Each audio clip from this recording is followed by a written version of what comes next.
हो, तब आपकी आंतरिक दशा कैसी होती है और चीज़ें कैसे सहज तौर से होती हैं, उस पर गौर करें।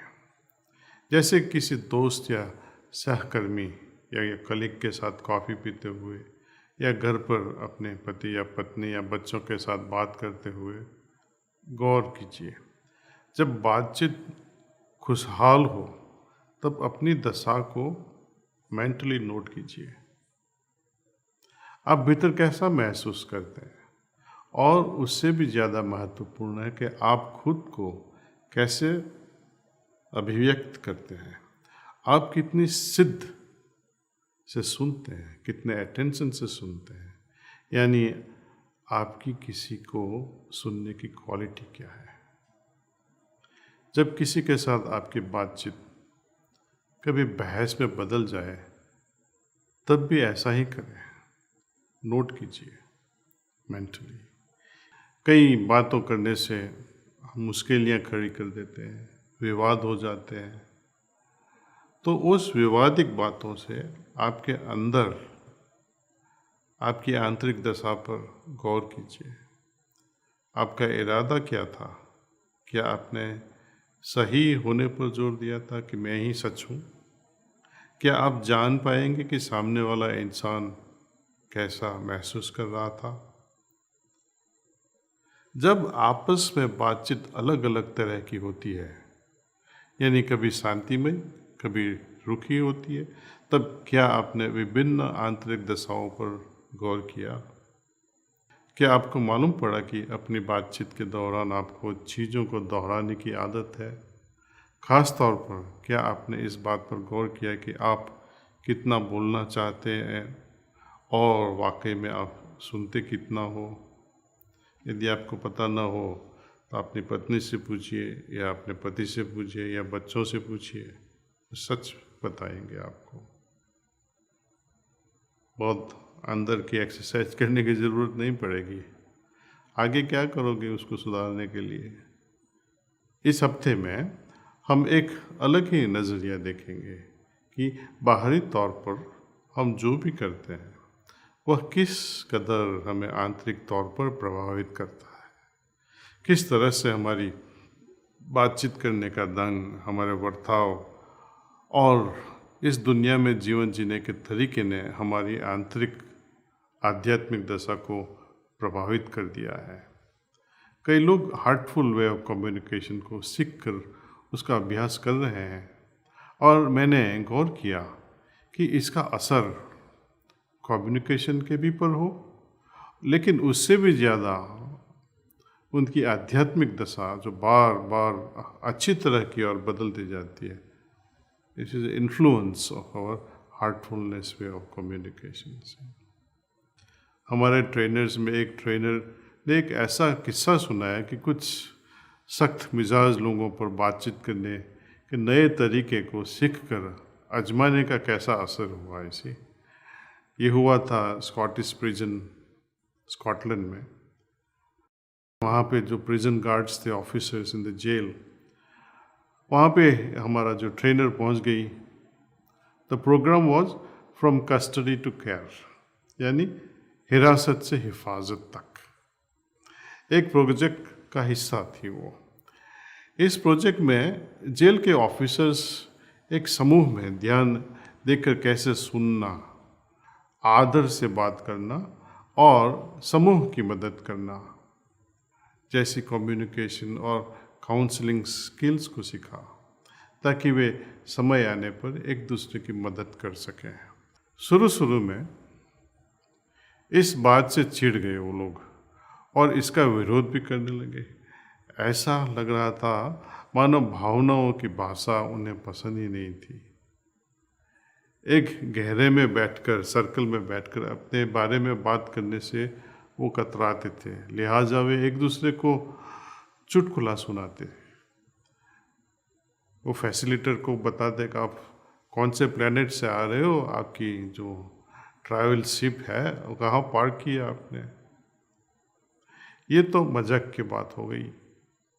अब देखिए, उन प्रिजन गार्ड्स के लिए उनके काम की दुनिया काफ़ी सख्त हिंसात्मक थी, जहाँ बातचीत सिर्फ आदेश देना यानी ऑर्डर देना या फिर दूसरों का अपना मजाक बनाने पे ही वो सीमित थी बातें उनकी, ताकि वे तनाव से मुक्त हो जाए।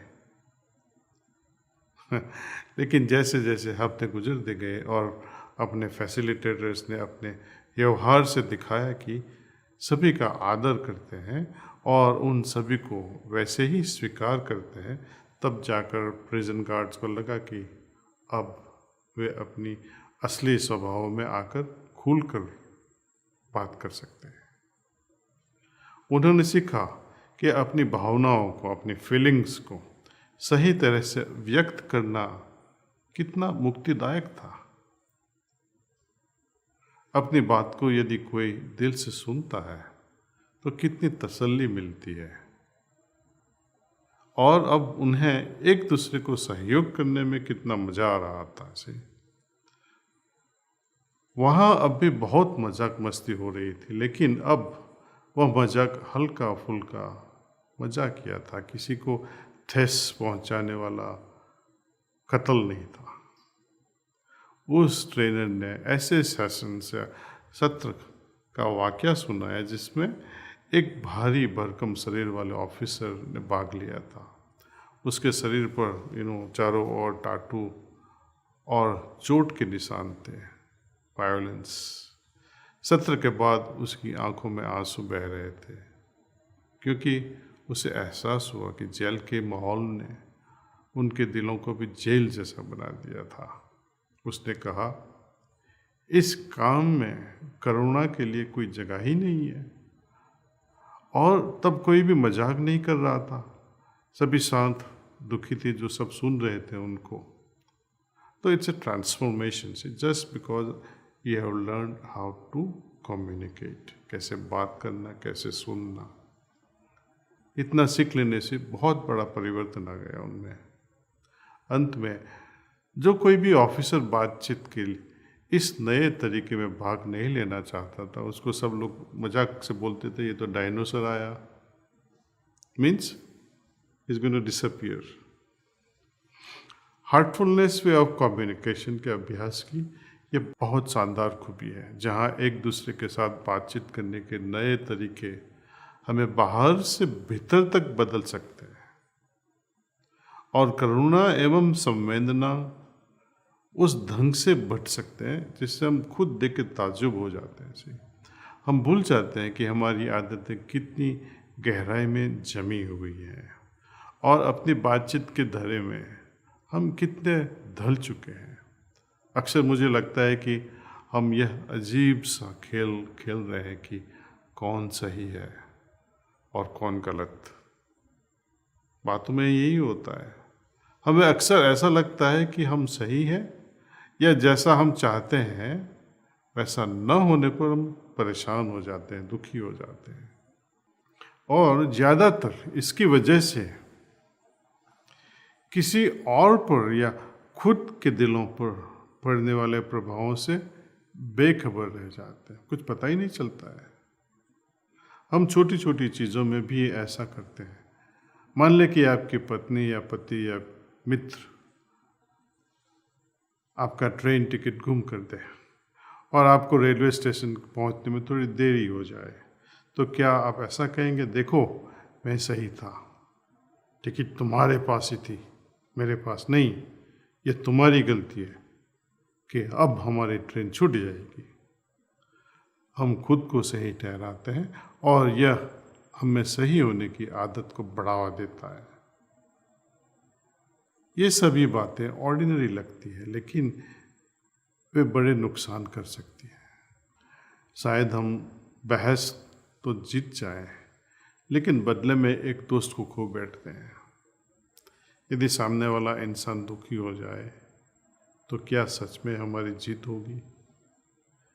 दिन के अंत में क्या आप खुश और शांति महसूस करोगे?